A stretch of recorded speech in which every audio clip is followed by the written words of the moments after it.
नमस्कार विद्यार्थी मित्रांनो, लेखा कोशागार भरती 6 विभागांच्या 6 जाहिराती आलेल्या आहेत. टोटल जागा जर बघितल्या तर जवळपास 456 जागांसाठी ह्या जाहिराती आल्या. आता तुमच्या मनात हा प्रश्न असेल किंवा काही आता बघितलं असं तुम्ही काही विभागाचे फॉर्म भरण्याची प्रोसेस संपली आहे, काहींच्या चालू आहे. सो तुमच्या मनात जो प्रश्न आहे तो आहे की फॉर्म कुठे भरावा, हा एक प्रश्न आहे. दुसरा, एकापेक्षा जास्त फॉर्म भरता येतील का? तसा असेल तर परीक्षा एका दिवशी असेल की वेगवेगळ्या दिवशी असेल, आणि मग परीक्षा कधी असू शकते, या प्रश्नांची थोडक्यात उत्तरं या व्हिडिओच्या माध्यमातून आपण समजून घेऊया. प्रश्नाकडे जाण्यापूर्वी मी तुम्हाला सांगू इच्छितो की इग्नाइट अकॅडमीकडनं तुम्हाला लेखा व कोशागार भरतीची रेकॉर्डेड बॅच अनाऊन्स केलेली आहे. फी 1499 प्लस GST मध्ये. आत्ताही आपण ॲप डाउनलोड करून डायरेक्टली परचेस करू शकता किंवा आमच्या हेल्पलाईन नंबरला तुम्ही कॉल करू शकता. ही बॅच तुम्हाला पूर्ण अभ्यासक्रमावर आधारित असणार आहे, प्लस तुम्हाला टेस्ट सिरीज पण याच्यामध्ये इन्क्लूड असणार आहे. वेगळी फी द्यायची गरज नाही. आता वन बाय वन आपण बघूया. बघा, पहिले कोकण विभाग तुम्ही जर बघितला, कोणी फॉर्म जर भरला नसेल तर त्या पण मुलांनी बघून घ्या की फॉर्म भरण्याची डेट आहे अजून. कोकण विभागामध्ये तुम्हाला बघा फॉर्म भरण्याची डेट म्हणजे फॉर्म सुरू होणार आहे ॲक्च्युली 4 फेब्रुवारीपासून ते 6 मार्च पर्यंत तुम्हाला फॉर्म भरण्याची डेट असणार आहे.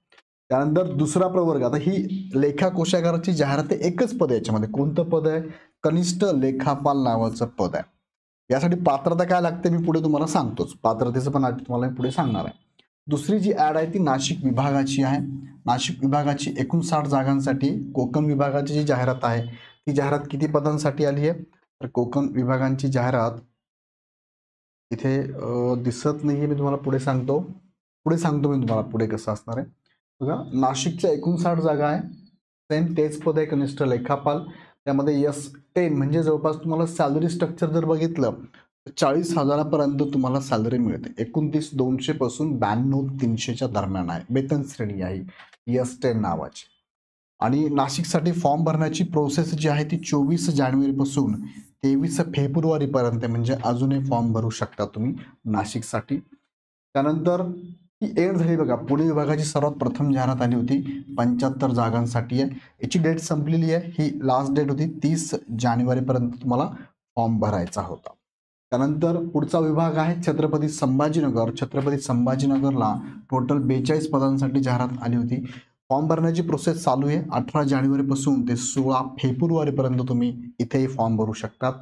नंतर पुढे आहे अमरावती विभाग. टोटल जागा आहे 45 आणि ही सुद्धा जाहिरात अजून चालू आहे. 29 जानेवारीपासून फॉर्म भरण्याची प्रोसेस आहे.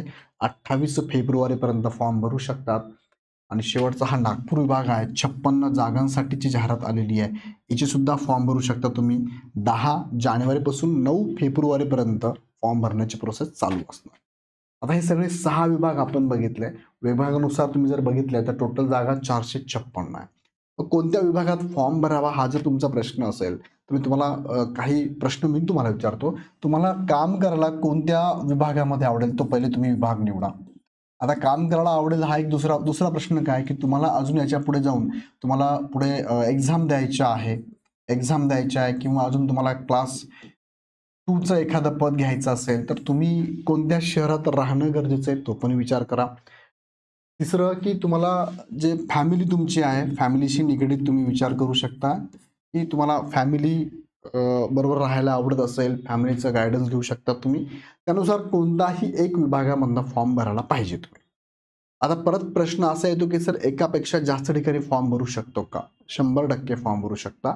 ही 456च्या जाहिरात एकत्र आलेली नाही आहे, जाहिरात वेगवेगळी आलेली आहे. फॉर्म भरण्याची डेट सुद्धा वेगवेगळी आहे. तुम्ही कोणत्याही ठिकाणी तुम्ही वाटलं तर 6च्या 6 ठिकाणी फॉर्म भरू शकतात. तुम्हाला वाटलं की मला 2च ठिकाणी भरायचं आहे, पुणे नाशिक, तसंही करू शकतात. तुम्हाला एकापेक्षा जास्त फॉर्म भरता येणार आहे. पुढचा प्रश्न असा आहे की सर फॉर्म भरता येणार असेल एकापेक्षा जास्त, एक्झाम एकाच दिवशी होणार का? नाही. तसं हे एक्झामचं सर्क्युलर जे आलं म्हणजे ॲड जी आलेली आहे, ॲड वेगवेगळ्या दिवशी आली, तसंच तुमची एक्झामसुद्धा वेगवेगळ्या दिवशी असणार आहे. एकाच दिवशी एक्झाम 100% नसणार आहे. सो तुम्ही एकापेक्षा जास्त ठिकाणी सुद्धा फॉर्म भरू शकता का? कारण तसं ॲडमध्ये पण त्यांनी असं काय मेन्शन केलेलं आहे का? नाही केलेलं. सो ॲडमध्ये मेन्शन याचा अर्थ तुम्ही फॉर्म भरू शकता. आता इथे समांतर आरक्षण कुणाला असणार आहे? जे उभं आरक्षण आहे प्रवर्ग, त्यात म्हणजे बघा SC ST आहे, त्यानंतर VJ आहे, NTची अ आहे, ब आहे, क आहे, ड आहे, त्यानंतर SBC आहे, OBC आहे, त्यानंतर SC BC पण आहे, त्यानंतर EWS पण आहे आणि ओपन पण आहे. या व्यतिरिक्त समांतर आरक्षणमध्ये बघा सर्वसाधारण म्हणजे जनरल, महिला आहे, खेळाडू आहे, माजी सैनिक आहे, अनाथ आहे, दिव्यांग, अंशकालीन, भूकंपग्रस्त, प्रकल्पग्रस्त हे विद्यार्थी फॉर्म भरू शकणार आहे. तुमच्याकडे सर्टिफिकेट असेल तर फॉर्म भरून टाका. पुढे जाऊन थोडक्यात बघूया आपण पात्रता काय. शैक्षणिक आणि वयोमर्यादेचं जर बघितलं आपण, शैक्षणिक पात्रता ह्या पदासाठी काय लागतात, दोन महत्वाच्या पात्रता आहे. एक आहे तुमचं कोणत्याही विद्यापीठाचं काय शाखा पदवी लागते तुमची, बरोबर, पदवी ग्रॅज्युएट असणं गरजेचं आहे. आणि दुसरी पात्रता तांत्रिक अर्हतेमध्ये एकतर तुमचं मराठी किंवा इंग्रजी दोघांपैकी एक, मराठी 30 किंवा इंग्लिश 40 टायपिंग सर्टिफिकेट तुमच्याकडे असावं लागेल आणि तेही कोणतं असावं लागेल, शासकीय वाणिज्य प्रमाणपत्र असणं गरजेचं आहे. तुम्ही लोकल कुठे कोर्स केला असेल तर ते प्रमाणपत्र टायपिंगचं इथे चालत नाही. प्रॉपर प्रमाणपत्र तुमच्याकडे असेल तर फॉर्म भरू शकता. वयोमर्यादा जर आपण बघितली तर 19 वर्षापासून ओपनसाठी 38 आहे आणि कॅटेगरीसाठी 43 वर्षापर्यंत फॉर्म भरता येतो. आणि दिव्यांग अनाथ असाल तर वयाच्या 45 वर्षापर्यंत फॉर्म भरता येतो. माजी सैनिक असेल तर तुमचे माजी सैनिकांचे जेवढी सर्व्हिस झाली ती वजा करून +3 वर्ष त्यांना इथे सवलत असणार आहे. परीक्षेचा पॅटर्न एकदम सिंपल आहे बघा. तुम्हाला मराठी, इंग्रजी, सामान्य ज्ञान, बौद्धिक चाचणी हे दोनच सब्जेक्ट पदवी लेव्हलपर्यंतचे आहे. बाकीचे लँग्वेजचे सब्जेक्ट तुम्हाला 12वीच्या लेव्हलपर्यंत काठिण्य पातळी आहे. प्रश्नांची संख्या 25-25 आहे. प्रत्येक प्रश्नात 2-2 मार्क आहेत. टोटल असे 50-50 मार्काला प्रत्येक सब्जेक्ट आहे. 100 प्रश्न 2 मार्काला 200 मार्कांची ही एक्झाम आहे. ह्या एक्झामसाठी तुम्हाला 2 तास वेळ म्हणजे तुम्हाला 120 मिनिटांमध्ये 100 प्रश्न सोडवायचे असणार आहे. एक्झाम जी असणार ती ऑनलाईन पॅटर्नमध्ये असणार आहे. निगेटिव्ह मार्किंग त्यांनी यात मेन्शन केले नाही म्हणजे नसणारच negative marking. So maximum question तुम्ही अटेंड करू शकता. संगणक पात्रतेबद्दलचा हा प्रश्न मुलांनी विचारला आहे. ऑलरेडी मी सांगितलं आहे पाठीमागच्या व्हिडिओमध्ये. पण कम्प्युटरचं MSIT किंवा CCC आत्ता असेल तर वेल अँड गुड, नसेल तरी चालतंय. त्यांनी एक GR इथे मेन्शन केला. त्या GR नुसार तुम्हाला जर तुमची निवड झाली तर 2 वर्षात तुम्हाला, निवड झाल्यानंतर 2 वर्षात तुम्हाला संगणक म्हणजेच कम्प्युटरचं नॉलेज असणारं सर्टिफिकेट, ज्याला आपण जनरली MSIT किंवा CCC म्हणतो, ते पण दिलं तरी चालणार आहे. राहिला प्रश्न टायपिंग संदर्भात, तर सगळ्या ॲड तुम्ही जर चेक केला तर सगळ्या ॲडमध्ये टायपिंगमध्ये फक्त 2च उमेदवारांना सवलत दिलेली. त्यापैकी पहिला उमेदवार आहे माजी सैनिक आणि दुसरा आहे अनाथ. बाकी इतर पदांसाठी, इतर समांतर आरक्षणासाठी म्हणजे तुमचं प्रकल्पग्रस्त, भूकंपग्रस्त यांना, खेळाडूंना यांना मात्र सवलत नाही आहे. फक्त ह्या दोघांनाच सवलत दिलेली आहे. आता फॉर्म कुठे भरावा मी तुम्हाला हे जर सांगितलं, एकापेक्षा जास्त पण फॉर्म भरता येतो.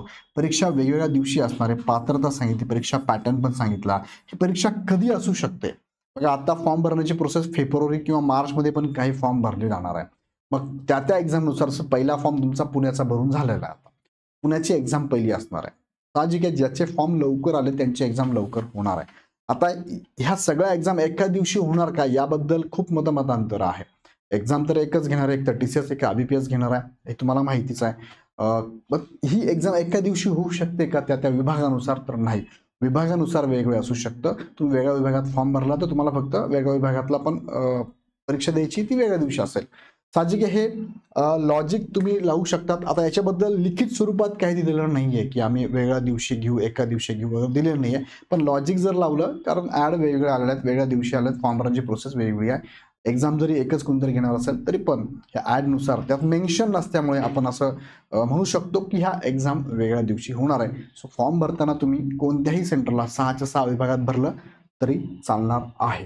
सो यात अजून काही तुमच्या शंका असेल तर कळवा. परीक्षा कधी होऊ शकते तुमची, साधारणतः आता विचार केला तर पुढच्या एक्झाम बघा. आता समाज कल्याण, महिला बालविकास, ICDS, त्यानंतर आदिवासी ह्यांच्या एक्झाम होणार आहे. ह्या एक्झाम तुम्हाला साधारणतः मार्च एंडपर्यंत चालणारच आहे. म्हणजे एप्रिल मे मध्ये तुमच्या कदाचित होऊ शकता कोणत्या, पुण्याची चालू होऊन जाईल. एप्रिल मे मध्ये तुमची पुण्याची एक्झाम असू शकते. त्यानंतर तुमच्या एक्झाम म्हणजे असं समजा तुम्ही की मे मध्ये तुमच्या एक्झामचे चान्सेस जास्त असणार. म्हणजे आता फेब्रुवारी, मार्च, एप्रिल 3 महिने तुमच्या हातात मिळू शकतात अभ्यासाला आणि कदाचित मे मध्ये तुमच्या एक्झाम ह्या लेखा कोशागारच्या शक्यता आहे. अगदीच थोडं लवकर जर घेतल्यात त्यांनी एक्झाम तर एप्रिलमध्ये होतील जास्त, मॅक्सिमम 15 एप्रिल नंतर. पण जास्त शक्यता आहे मे मध्ये तुमचे एक्झाम होईल. सो वेळ तुमच्याकडे आहे, 3 महिने तुम्हाला मिळतात. सो चांगली तयारी करा, चांगलं पद आहे, याला लिमिटेड विद्यार्थीच फॉर्म भरणार आहे. ज्यांच्याकडे टायपिंगचं सर्टिफिकेट आहे तेच विद्यार्थी फॉर्म भरणार आहे.